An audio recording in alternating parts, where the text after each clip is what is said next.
여러분 안녕하세요. 귀로 듣는 자주인의 독서교양 백고원대학의 성세휘입니다. 오늘 2020년 8월 2일 일요일 오후 5시 50분을 향해 가고 있는 시각입니다. 평소보다 많이 이른 시간에 제가 앉았지요. 일주일간 잘 지내셨습니까, 여러분? 저도 큰 별일은 없었고, 네, 조금 현실에서 떠나 있고 싶은 마음은 좀 한 2주째 들어서, 근데 그런 와중에 언쟁을 좀 하면 실수가 있고, 그런데 그런 짓을 좀 했다 싶은 생각이 또 자괴감도 좀 들고, 또 결국은 실력 부족이다라는 생각에 드는 자괴감도 있고, 현실 부정하고 싶은 우리나라 전반적으로 가치가 너무 땅에 떨어진 것 같은 생각에 뭐 이런저런 그런 식으로 머리가 많이 계속 복잡했어요. 지난주에도 제가 이런 말씀 드렸는데 계속 좀 그러네요.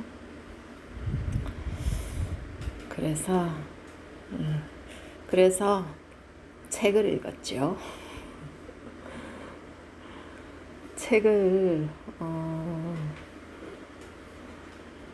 좀 몇 권 쌓아놓고 있는 상태인데, 지난주에 37장에서 나온 나쁜 사마리아인들 읽고 나서 또 이걸 구입을 했어요. 그래서 지금 읽는 책이, 동시에 읽는 책이 평행우주랑 조선민주주의 인민공화국의 탄생이랑 나쁜 사마리아인들, 이렇게 세 권을 읽고 있는데 방금 나쁜 사마리아인들을 마쳤습니다. 웃기죠? 책들이 다 재밌고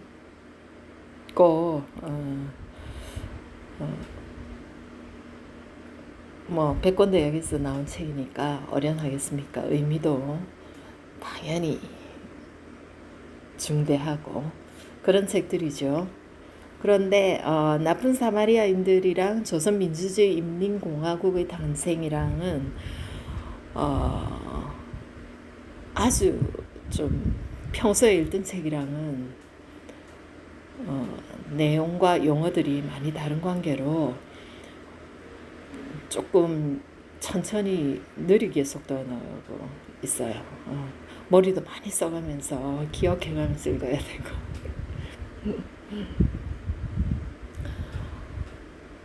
그런데 평행우주는 정말 재밌어요. 네, 정말 재밌어요. 나쁜 사마리아인들 첫 책이 나오고 1년이라 그랬나? 우리나라에서 불온서적으로 지정된 지 1년이 아니고 10년이라 그랬나? 뭐 그렇다네요. 그러니까 읽으신 분도 많으실 것 같아요. 저만 늦은 거지. 장하준 교수님 정말 멋지네요. 전지구적인 경제 정의를 부르짖는, 이것은 바로 인류애지요. 멋집니다. 그걸 말하는 책입니다. 저는 현실을 떠나 있고 싶어서 책이랑 조금 시간을 이렇게 보냈습니다. 여러분은 어떻게 지내셨는지 모르겠네요. 오늘 읽어드릴 부분은 40장, 41장이랑 평소처럼 42장이랑 하려고 봤더니 42장이 다른 3장을 읽기에는 살짝 조금 길어요. 그래서 오늘 간단하게 2장만 읽을까 합니다. 네. 그러면 한번 들어가 보겠습니다. 시작할게요. 자주인의 독서 교양 백권대학. 우리의 행복과 우리 민족의 통일 그리고 번성은 우리가 자주적인 교양과 역량을 갖추었을 때만 성취할 수가 있습니다. 백권대학 저자 김갑수. 40장 사화와 반정의 시대. 당파성론이라는 식민사관. 조선 왕조는 518년 동안 존속한 당대 세계 최장수 왕조였다. 우리보다 역사가 길고 왕조가 더 많았던 중국의 경우 최장수한 왕조의 수명이 300년을 넘지 못했다. 그런데 식민사관에서는 조선 왕조의 수명이 길었다는 것까지 부정적으로 말한다. 도울 김용옥이 조선 왕조는 임진왜란 때 망했어야 한다는 말을 하는 것을 보고 의아했던 적이 있다. 물론 도울은 임진왜란 당시 조선의 위정자들이 보인 무능과 보신주의를 비판하려고 하다 보니 그런 말을 했을 것이다. 또한 그는 당시 우리 민족이 당했던 수모의 분기가 탱천해서 그런 말을 했을지도 모른다. 하지만 그의 말은 동기의 순수성에 비해 비역사적이고 비논리적이라는 데에 문제가 있다. 일단 우리는 무엇이든 수명이 남달리 길었으면 거기에는 무언가 비결이 있었다는 점을 인정해야 한다. 국가건 사람이건 남달리 오래 산다는 것은 건강하지 않고서는 안 되는 일 아닌가. 예컨대 100세까지 장수한 아버지가 죽었을 때 우리 아버지는 너무 오래 사셨어. 환갑 지나서 당뇨 왔을 때 또는 80세 넘어 이빨이 다 빠졌을 때 돌아가셨어야 했어 라고 말할 수는 없는 노릇이다. 그렇다면 조선 왕조 건강의 비결은 무엇이었을까?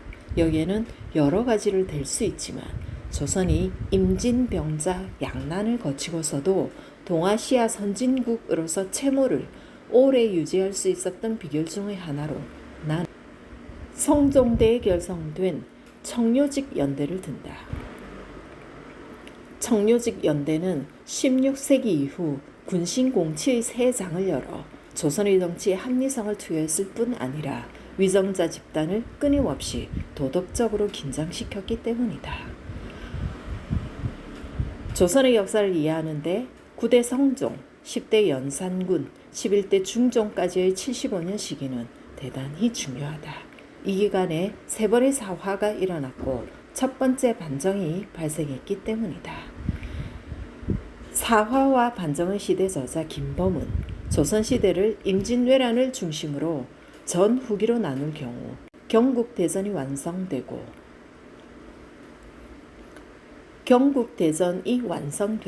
진통 끝에 국왕, 대신 3사의 정립구도가 자리잡은 건국 100년 뒤의 이 3대 75년간의 치세가 조선 후기까지 관통하는 제도의 토대를 놓은 시기다라고 말한다. 국사편찬위원회 편사연구사인 저자 김범은 조선시대의 사화에 대해 대단히 합리적으로 말한다. 우리는 흔히 사화라고 하면 치정에 얽힌 궁중 암투극이나 훈구 살인 간의 대립으로 인해 발생한 것으로 알고 있다. 그런데 일단 이런 관점은 고루하고 상투적이다. 그리고 이런 관점은 여러분이 동의하건 말건 식민지 시대 조선사 편수회의 것이며 요즘의 흥행 영화나 텔레비전 사극 등과도 비슷한 것이다. 사화와 반정을 당파 싸움과 무관하게 보는 관점은 최근 들어 식민사관에 영향받지 않은 신진 학자들 사이에서 점차 공유의 폭을 넓혀가고 있다. 조선 왕조의 군신공치 체제는 당대 세계적으로 보아도 전혀 손색이 없는 진보적인 정치 체제였다. 하지만 인류 역사상 탄압받지 않은 진보는 없었다. 당대의 청묘직들에게는 분명히 단순한 관료의 범위를 넘어서는 면이 있었다. 그들은 국가의 관료라기보다 나라 전체의 도덕성과 진보주의를 견인하는 교사로서의 역할을 자임했다. 그들은 작은 일 하나도 그냥 넘어가는 일이 없었고 도덕적 명분 앞에서는 연령이나 위계 질서도 거의 중시하지 않았다. 그들이 시종일관 추구한 것은 고원한 사의 이상을 현실 정치에 적용하는 일이었다. 하지만 이런 노력에는 어김없이 반발과 탄압이 수반되는 것 또한 역사의 이치에 속한다. 1485년 경국대전의 완성은 성종대의 가장 중요한 업적이었다. 이로써 삼사를 비롯한 주요 관서들의 기능은 국법에 보장된 불가침의 영역으로 편입되었으며 청료직들의 역할은 헌법적 지위를 가지게 되었다.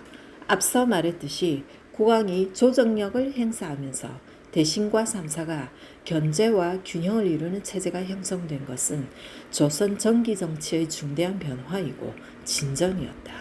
저자 김범은 1970년생이며 학부부터 박사까지 고려대학교에서 수학했다.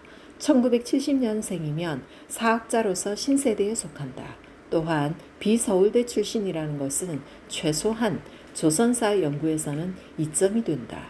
왜냐하면 대부분의 서울대 출신 사학자는 전대, 경성제대, 일본 식민 사학자들의 영향권에서 자유롭지 못하기 때문이다. 사화를 출신 배경이 다른 훈구파 대 살인파의 단순 선악 대립 구도로 봐서는 안 된다. 조선 사회는 혈통과 가문 등이 공고하게 짜여진 상상을 초월하는 인맥 사회였다. 살인파 거두로 알려진 조광조나 김종직도 명문 고족 출신이었고 훈구파 거두 양성지와 후손들은 살인파로 분류될 수도 있다. 훈구와 살인은 서로 얽혀 있었다. 훈구대 살인의 이분법은 사실을 왜곡한 것이다. 훈구와 살인은 뒤섞여 있었다.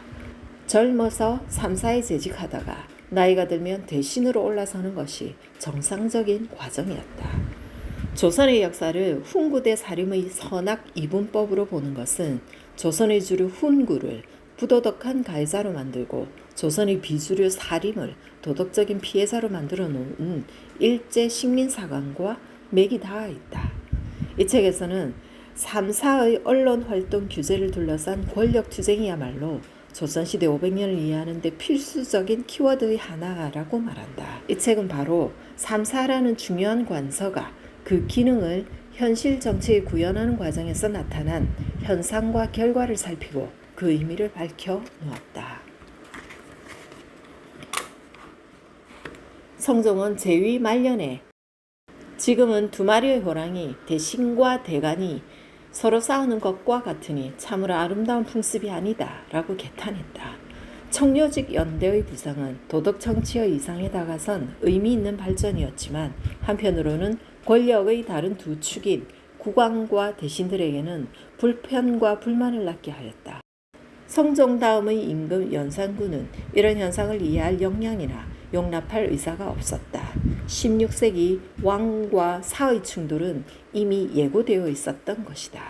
사화와 반정은 하나의 진보적인 제도가 아무리 권위적으로 문서화됐다고 하더라도 경국대전 그것이 현실적으로 착근하기까지 얼마나 많은 어려움을 겪어야 하는지를 보여준다는 점에서 대단히 유용한 역사적 소재가 된다. 사화와 반정에 대한 정확한 이해는 앞서 김범이 지적했듯이 조선이 중기와 후기를 이어가며 장구한 세월 동안 체제를 유지할 수 있었던 핵심 비결 중의 하나였음이 분명하다. 사화와 반정을 훈구대 살림의 권력투쟁이나 폭군의 난행 정도로만 치부해서는 결코 올바른 조선 사관을 가질 수가 없다.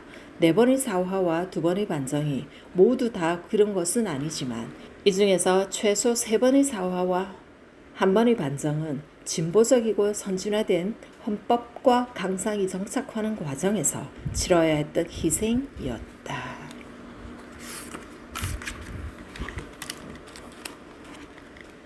41장 임페리얼 크루즈 미일 제국의 음습한 비밀 외교 1905년 미 대통령 시어도어 루즈벨트는 사상 최대 규모의 외교 사절단을 아시아에 파견했다. 일행 80여 명이 샌프란시스코 항을 출발한 것은 그해 7월 5일. 이 사절단에는 당시 미 육군 장관 테프트를 비롯하여 상원의원 7명, 하원의원 23명 및 다수의 군인과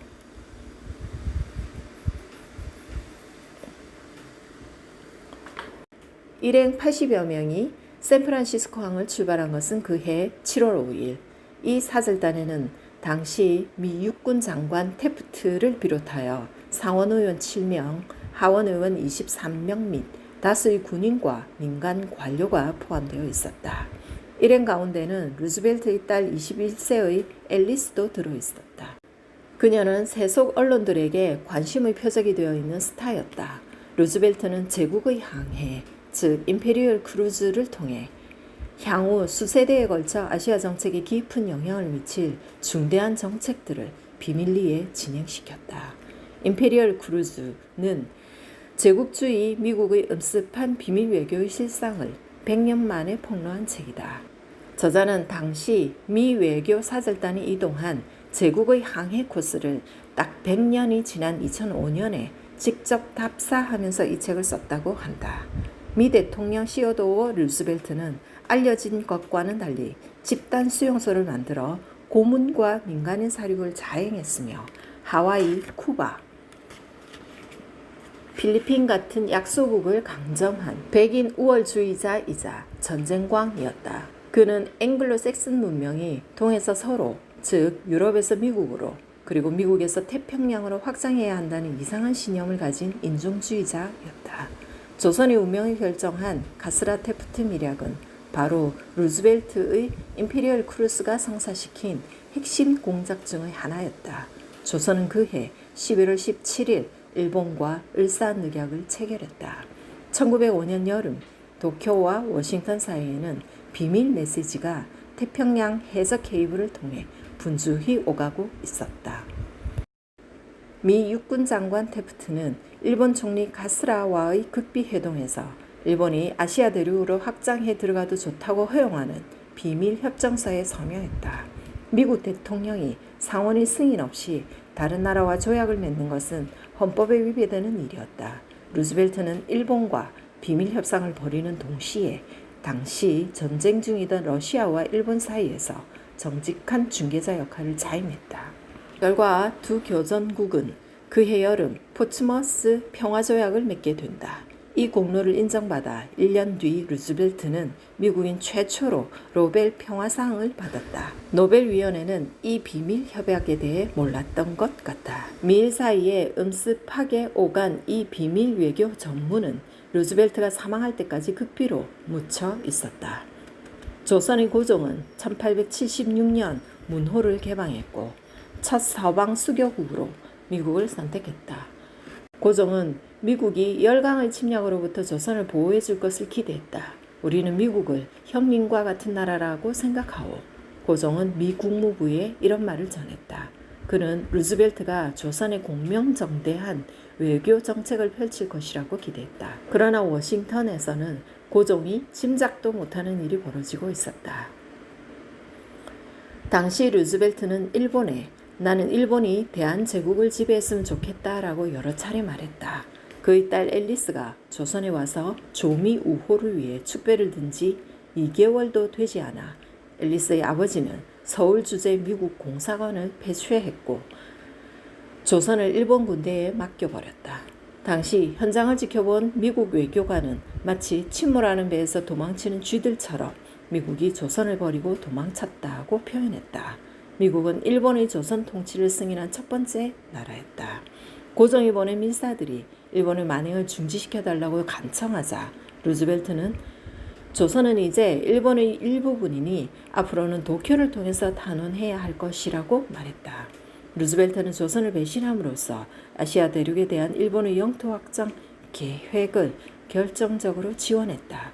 그리고 수십 년 뒤 또 다른 루즈벨트 대통령 프랭클린 루즈벨트는 시어도어 루즈벨트가 행한 비밀 협약과 인과관계를 가지는 엄청난 전쟁의 소용돌이에 휘말리게 되었다. 1905년 이래로 미국은 아시아에서 4차례의 큰 전쟁을 치렀다. 그러나 한 세기가 지나도록 루즈벨트의 비밀 사절단에 대한 진실은 세상에 알려지지 않은 채 역사의 그늘 속에 가려져 있었다. 이 비밀 외교 행각의 의미는 미국은 좋은 나라라는 신화를 지키기 위해 감춰지고 무시되었던 것이다. 미국 사우스 다코타주 블랙힐스 마운틴 로시모어에는 큰 바위 얼굴이 있다. 이곳은 관광객이 넘쳐난다. 여기에는 망국기가 휘날리는 가운데 4명의 미국 대통령 얼굴이 거대한 화강암 바위에 조각되어 있다. 초대 조지 워싱턴, 3대 토마스 제퍼슨, 16대 에이브럼 링컨, 그리고 26대 시어도어 루즈벨트이다. 1904년의 러일 전쟁에서 미국과 영국의 일본 지원은 전쟁의 승패를 좌우한 결정적 요인이었다. 이 책과 별도로 미국의 역사학자 캐럴 쇼우가 2007년에 출간한 외세에 의한 조선 독립의 파괴에는 루즈벨트가 러일 전쟁 당시 일본의 전쟁 비용을 지원하기 위해 미국의 사업가들을 적극적으로 끌어들인 사실을 밝혔다. 일본의 전비를 지원한 자본가들은 미국의 유대인 은행과 제이콥 쉬프 외에도 앤드류 카네기를 비롯하여 존 피어몬트 모건 등 미국과 영국의 재벌이었다. 미국이 조달한 일본의 전쟁 비용은 약 7억엔, 현재가 14조 원 상당에 이르렀다. 한국에서 활동한 선교사의 2세 캐럴 쇼는 100여 년 전 우리가 공공의 선이라는 미명하에 작은 나라 조선의 국권에 어떤 짓을 저질렀는지 생각해보라. 미국인 한 사람으로서 사주의 뜻을 표하고 싶어 이 책을 쓰게 됐다고 말했다. 카스라 테프트 미략시 두 사람은 어떤 이야기를 나눴던가. 카스라는 조선 정부의 잘못된 행태가 러일 전쟁의 직접적인 원인이라는 해괴한 주장을 폈고, 테프트는 조선이 일본의 보호국이 되는 것이 동아시아 안정에 직접 공헌하는 것이라고 화답했다. 영국도 그해 8월 제2차 영일 동맹을 맺어 일본의 조선 지배를 승인했고, 대신 일본은 영국의 인도, 버마 등의 지배를 두둔했다. 루즈벨트는 전투기 조종사이던 막내 아들이 1918년 프랑스 공중전에서 전사하고 큰아들이 노르망디 상륙작전에서 전사함으로써 1차 대전과 2차 대전에 각각 아들 하나씩을 잃은 아버지가 된다. 아무튼 루즈벨트는 딸 앨리스에 이어 아들 둘까지 자기의 정치적 목적을 위해 희생시킨 셈이었다. 그리고 이것은 오늘날 루즈벨트가 미국인들에게 존경받는 이유 중 하나가 되었다. 읽고 보니 조금 짧은 감이 습관에 의한 느낌으로 짧은 감이 좀 있긴 한데 그래도 어쩔 수가 없습니다. 40 이상은 살짝 길어서 조금 그냥 다음 시간에 읽을게요. 이뤄서 오늘 읽을 부분을 마쳤습니다. 여러분 역시나 다음 주 한 주 잘 지내시고 다음 주에 뵙겠습니다. 남은 휴일 잘 보내시고 안녕히 계세요.